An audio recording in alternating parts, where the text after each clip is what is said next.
What's up, guys? Mason the Brock Henderson here, and before I get into the Chelsea stuff, because I have a little bit of time right now to talk about it, um, I did want to give a quick update on my channel because there have been some people asking, surprisingly enough, about when I'm going to get to certain episodes and when I'm going to get reviews out for them.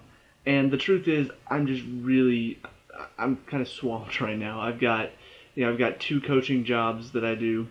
I've got school that I'm taking right now, and then I've also got some background extra acting stuff going on. So I've just got a lot of stuff to do, and honestly, I miss a lot of episodes, and I try to watch them the next day online. But for the past few weeks, I've missed them, and then I wanted to watch them next morning, but then something came up, and now I've missed more, and so now it just keeps stacking up, stacking up, stacking up. And honestly, the few reviews that I do get out every now and then is whenever I just happen to have one day that I've got nothing going on, and then that's when I manage to catch up on some of the shows. But I do want to let you guys know that I'm trying to catch up. I'm still trying to get these episodes and get to the ones that I missed. But the big thing about it is I think going forward I have a bit of a plan. If there is ever a night where I'm able to watch something live, like Sunday nights, most of the time I'm completely free because it's Sunday, nothing's really going on.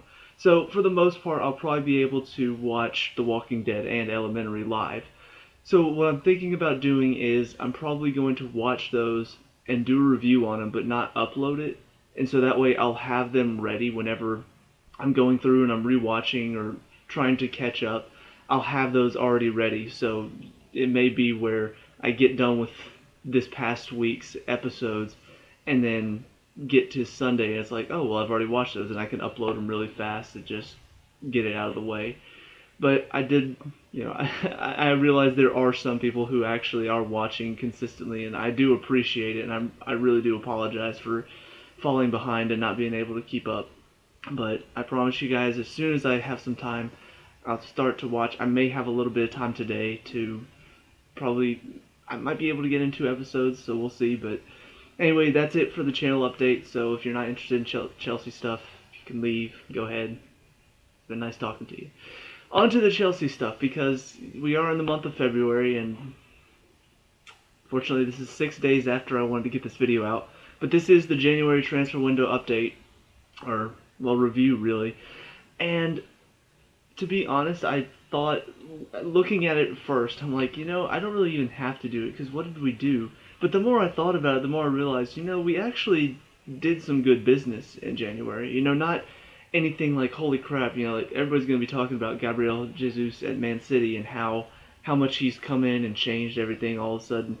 And, he's doing well right now, but come on, how many times has there been somebody new that comes into the league and they shock for the first, 5 games, and then after that, once people figure out how to stop them, they can't do anything. I mean, you've got Sterling, you've got Rashford, you've got Kane at first. So, yeah, I think the Man City fans should probably not get too excited about that. But anyway, that's pretty much the only real bit of business that happened in the Premier League as far as players coming in to the big clubs. The rest of the smaller clubs obviously did some business. I think some of the shocking moves were Snodgrass leaving Hull, so now Hull's pretty much definitely going down. Van Aanholt left Sunderland to go to Crystal Palace just for Sunderland to crush Crystal Palace like a week later. And then, of course, the Payet transfer story was all the talk for entire January, and they finally decided to sell him. So, there were some business deals that did happen that were kind of a big talking point. But as far as the big clubs go, I'm pretty much Man City was the only one to bring in anybody. So, looking at Chelsea, I'm like, so what exactly did we do? And I started to think about it. I'm like, you know what? We sold Oscar for a good bit of money for one of our backup players. We sold Mikel, which, I don't know how much it was for, but he was a player that wasn't going to get any time with Conte, Matic, Fabregas, Chalobah all working hard. He's the type of player that's not going to fit into Conte's system because he's not the hard-working player. So, see him go is not a big deal. Ivanovic, while still a lot of fond memories of him and what he did a few years ago, he was at the back end of his career as far as Chelsea goes. I mean, Anytime he came in, it was always as a sub, and I just don't think he had the ability to do what he did a few years ago. So selling him was also kind of a big deal. And then on top of that, we offloaded a couple other players, like Bamford was one, and I feel like there was one more. I can't remember who it was right now. But, just getting rid of some of these players that maybe could have helped us, if they did come in as a sub, but we got enough of an offer for them that it's like, you know what, that's a good offer, we'll take it, and managed to get rid of them. So as far as getting out players, I think that was the biggest talking point for us this January transfer window, is that we managed to make some money there. Maybe to balance our books, maybe some contracts will be extended with this money that we got.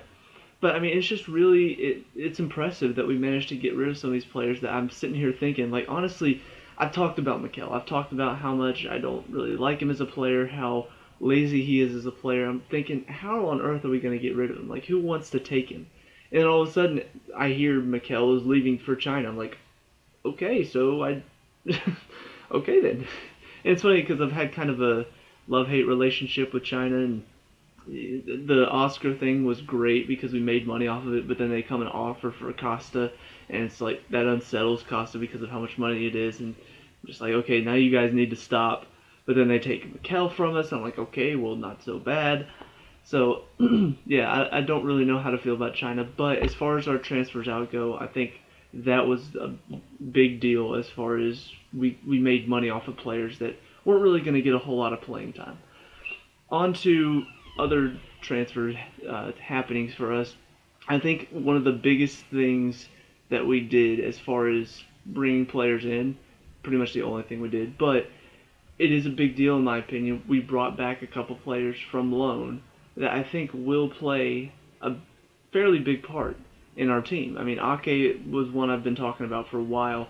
He was playing at Bournemouth and he was showing he had the ability to make it in the Premier League. He's played against top level teams at Bournemouth, scored against Liverpool. Held who was it? He held one team to a shutout. Can't really remember who it was right now, but he was playing well there, and that's at a team where the rest of the defense is not that strong. They make some mistakes, they sometimes don't track, and so Ake has to do extra work at times, and he was doing it.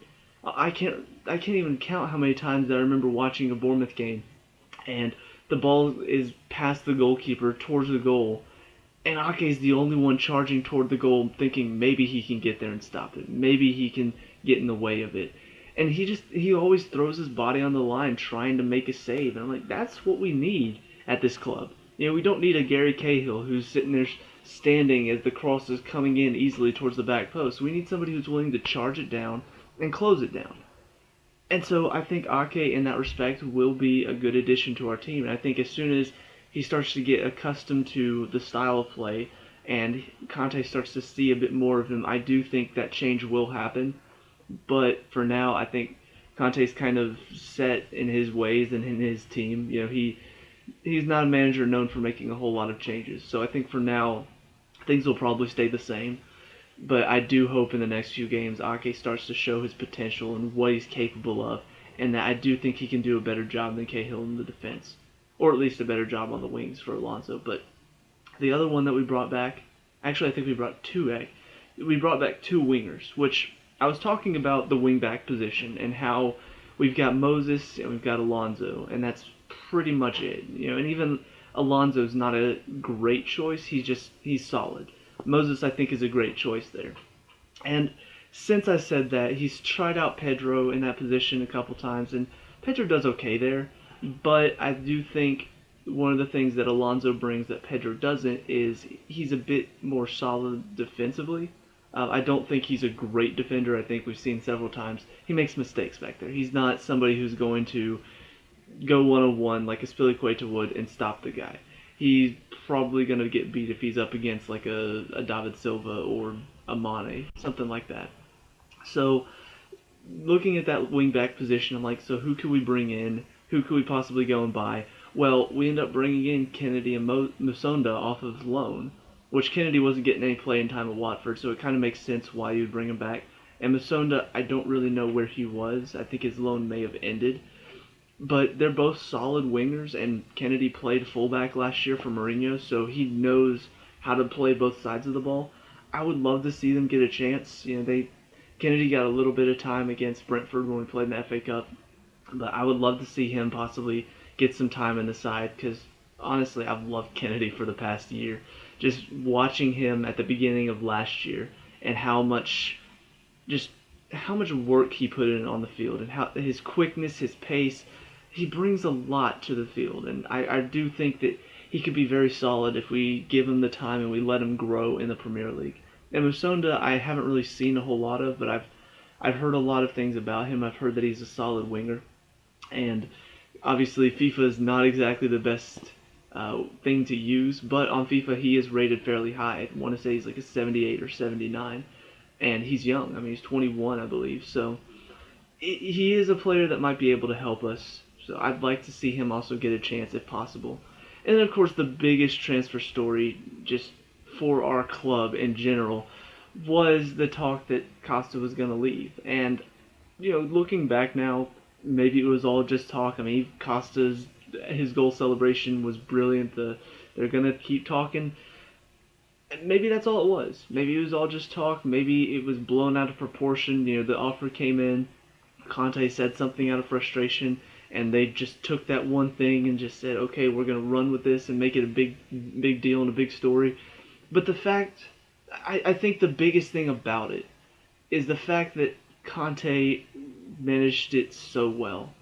I look back at Pep Guardiola and what happened with him and Yaya Toure, and it was so narcissistic, I think is the best word for it, because something happened with Yaya Toure. His agent said something about the club or something along those lines. I don't really remember the story exactly, but the thing I remember the most about it is that Pep came into a press conference and said, unless the player apologizes to me and the club, he won't be playing.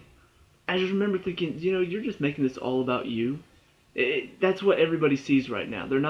It's all about you. You want to be apologized to. You made it a big public thing because you want everybody to know. You want everybody to know exactly what happened. And then you look at how Conte managed this, and the entire time, it's just a back injury. That's the only reason he's not playing. It's just a back injury. No talk of unsettling, no talk of China, no talk of this transfer story that was popping up. He just managed it so well and kept it to where it's not about him. It's not about, he needs to apologize to me for what he said in the training ground and all of that stuff. No, it was just, he kept it clean. He kept it under wraps for the most part. Nobody was really talking about it. Even the other players in the club. I remember Alonso came out there and said, oh no, you guys are just making this more than it's supposed to be. It's just a back injury. So even the other players in the club were probably told by Conte, don't say anything about it. And it was just managed so well. I love the fact that we have this whole transfer rumor going on, and instead of all the people talking about it and everybody, it's a big deal and blah blah, Conte's just like, no, it's not a big deal. He's staying. It's just he's hurt for now. So yeah, overall, obviously not a very busy January transfer window for us, except for players going out. But I still think just you look at it and you look at everything going on, you look at the players we brought back, you look at what happened with Costa, it's just more of a sign that Conte's got a good idea of what he wants to do here. And while, I want to say it's long term, but as we've seen, it feels like nothing is long term in the Premier League. Last season, Leicester, it felt like they were going to be possibly one of the big dogs for the next few years. What happened? So I think you look at the Premier League and it's hard to say, oh yeah, this manager's going to be here for a while. But I'm looking at what he's doing right now. I look at how well he's handling certain situations. I look at the players that he's choosing to give some time, and I do think that something is happening here. Something is going on in our club that I don't think a lot of people were expecting after last season. But he's come in and he's done such a good job with all of it, with the transfers, with all the talk going on outside of the games. He's done such a good job of managing it all, and I really think that's the big takeaway for me this January, is that obviously we're set to win the Premier League right now, unless something really crazy happens, unless like 5 of our main starters get injured. I don't see us dropping points. that often. Maybe a tie every now and then, but I don't see us really giving away the title like some teams are kind of giving away their chances right now. So yeah, overall I'm happy with the January transfer window, but let me know what you guys think down in the comment section below. What did you like and dislike about the transfer window? What players were you hoping were going to come in? What transferred out and obviously loan players back in were you most happy with? Let me know. We can talk about and discuss all that good stuff. Leave a like and subscribe for future Chelsea reviews, and I'll see you at the next one.